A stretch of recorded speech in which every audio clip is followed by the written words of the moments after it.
جو لوگ اللہ سے اور اس کے پیغمبروں سے کفر کرتے ہیں اور اللہ اور اس کے پیغمبروں میں فرق کرنا چاہتے ہیں اور کہتے ہیں کہ ہم بعض کو مانتے ہیں اور بعض کو نہیں مانتے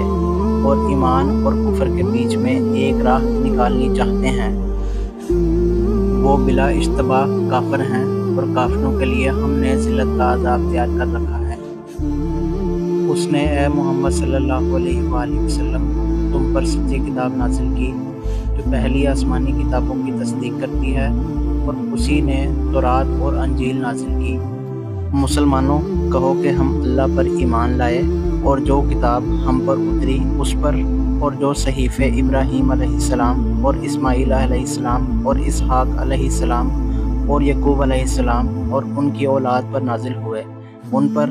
اور جو کتابیں موسیٰ علیہ السلام اور عیسیٰ علیہ السلام کو عطا ہوئیں ان پر،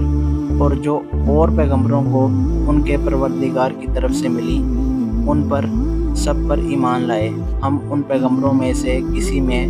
کچھ فرق نہیں کرتے، پر ہم اسی اللہ واحد کے فرما بردار ہیں۔